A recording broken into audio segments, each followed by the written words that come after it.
మనం మనశ్శాంతిగా ఉండాలన్నా, దేవుడి కృప మన మీద ఉండాలన్నా అసలు దేవుణ్ణి మనం ఎలా ఆరాధించాలి? భక్తి అనేది ఎలాగ ఉండాలంటే, ఒక వ్యక్తి టెంపుల్కి వెళ్ళిన తర్వాత ఎప్పుడే కానీ ఇచ్చిన దానికి కృతజ్ఞత భావం తెలుపుకోవడానికి వెళ్ళాలండి. అంటే దేవుడి నుంచి మనం ఏమి ఎక్స్పెక్ట్ చేయకుండా ఉండాలంటారా? ఎక్స్పెక్ట్ చేయకూడదండి.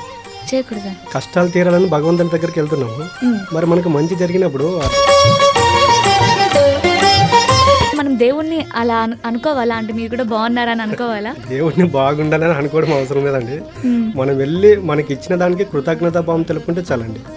ఎందుకంటే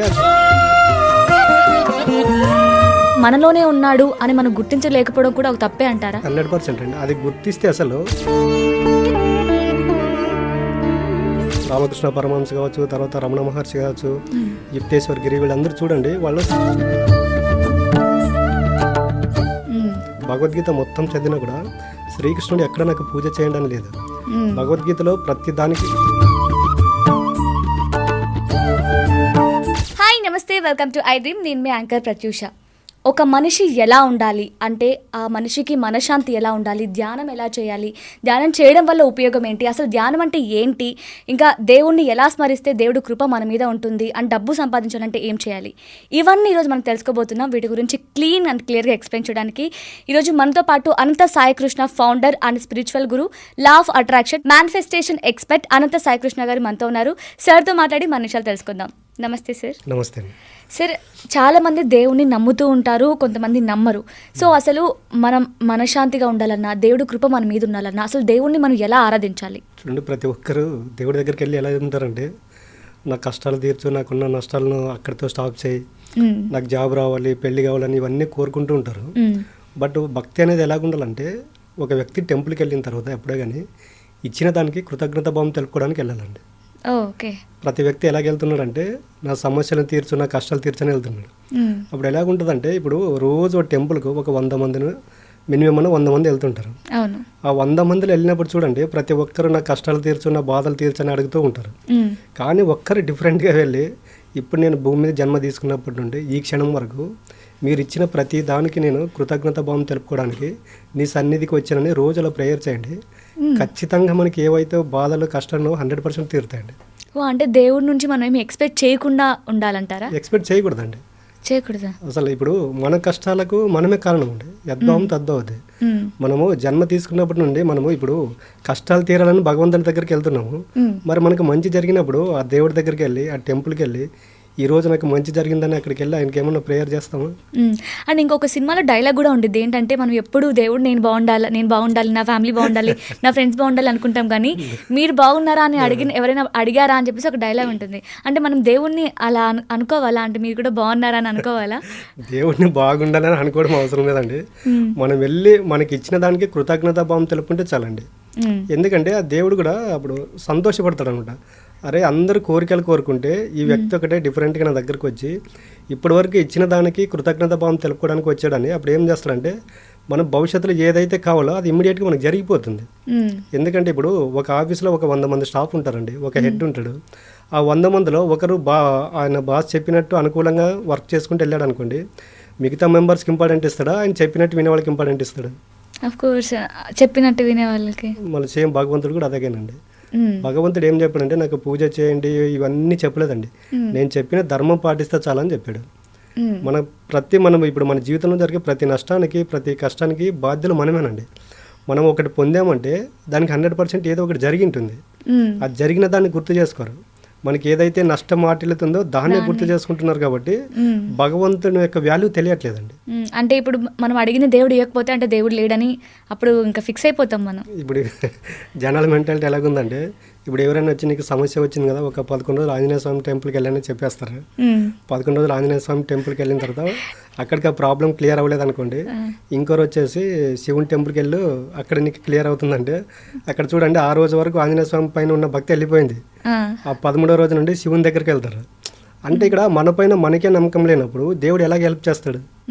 అంటే ఇప్పుడు మీరు చెప్పింది నిజమే సార్. అంటే ఇప్పుడు మనం దేవుణ్ణి టెంపుల్లో ఉన్నాడు, లేదంటే ఒక విగ్రహంలో ఉన్నాడని నమ్ముతూ ఉంటాం. అంటే మనలోనే ఉన్నాడు అని మనం గుర్తించలేకపోవడం కూడా ఒక తప్పే అంటారా? 100% అండి. అది గుర్తిస్తే అసలు మనిషికి కష్టం, నష్టం, బాధ అనేది ఉండవు. ఎందుకంటే భగవంతుడు కూడా నాలోనే ఉన్నాడు అన్నప్పుడు ఏమవుతుంటే, చూసే ప్రతిదాన్ని సాక్షిభూతంగా చూడగలుగుతాడు.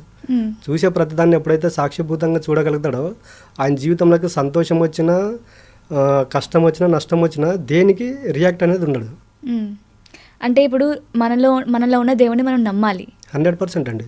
ఇప్పుడు చూడండి మనలో ఆత్మతత్వం అనేది ఒకటి ఉంటుంది. మనుషులు ఏం చేస్తారంటే భగవంతుడు ఎప్పుడో కూడా నీ ఆత్మతత్వాన్ని పట్టుకోని చెప్పాడు. ఈరోజు మనం పెద్ద పెద్ద యోగులు చూసుకున్న తర్వాత గురువులు తీసుకున్నా కూడా వాళ్ళంతా సాధన చేసి ఆ స్టేజ్కి వచ్చింటారు. రామకృష్ణ పరమహంస కావచ్చు, తర్వాత రమణ మహర్షి కావచ్చు, యుక్తేశ్వర్ గిరి, వీళ్ళందరూ చూడండి వాళ్ళు సాధన చేసి ఆ స్టేజ్కి వెళ్ళారు. బట్ మనం ఏం చేస్తున్నామంటే దేవుడి పైన డిపెండ్ అవుతున్నాం. బట్ వాళ్ళు డిపెండ్ అవ్వలేదు. వాళ్ళ ఆత్మను పట్టుకొని వాళ్ళు సాధన చేశారు కాబట్టి ఆ రోజు వాళ్ళు ఆ స్టేజ్కి వెళ్ళారు. భగవంతుడు ఏం చెప్తాడంటే నేను ఏదైతే చెప్పానో దాన్ని పాటించు, దాన్ని సాధన చేసుకుంటూ వెళ్ళండి, నా అవసరం మీకు రాదని చెప్పేస్తాడు. మీరు భగవద్గీతలు కూడా చూసుకుంటే మీరు భగవద్గీత మొత్తం చదివినా కూడా శ్రీకృష్ణుడు ఎక్కడ నాకు పూజ చేయండి అని లేదు. భగవద్గీతలో ప్రతి దానికి కర్త కర్మ క్రియ నువ్వే, ఏ సందర్భంలో ఎలాగుండాలనేది గీత సారాంశం అండి. అవును, ఈవెన్ అంత పెద్ద యుద్ధం జరుగుతున్నప్పుడు కూడా అందులో ఎలా చేయాలని మాత్రమే దేవుడు చెప్పాడు, కానీ దేవుడే ఉండి నడిపించలేదు. చేయలేదు అవన్నీ వర్క్స్ చేయలేదండి. మనం ఎగ్జాంపుల్ అంటే భగవద్గీత. ఇప్పుడు మనం అందరూ శ్రీకృష్ణుని ఆరాధిస్తున్నామండి, కానీ శ్రీకృష్ణుడు నీ జీవితంలో జరిగే ప్రతి దానికి నువ్వే కర్త కర్మ క్రియగా ఉండు, 100% సక్సెస్ అవుతామని చెప్పాడు. బట్ మనం ఏం చేస్తున్నామంటే ఆ భగవద్గీత పక్కన పెట్టేసి శ్రీకృష్ణుని పూజిస్తున్నాం.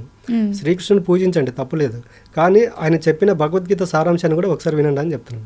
ఓకే సార్, ఇప్పుడు మనం దేవుణ్ణి స్మరించుకుంటూ దేవుడి కృప మన మీద పడేలాగా ఉండడం కోసం ఏమైనా మీ దగ్గర క్లాసెస్ ఏమైనా కండక్ట్ చేస్తున్నారా?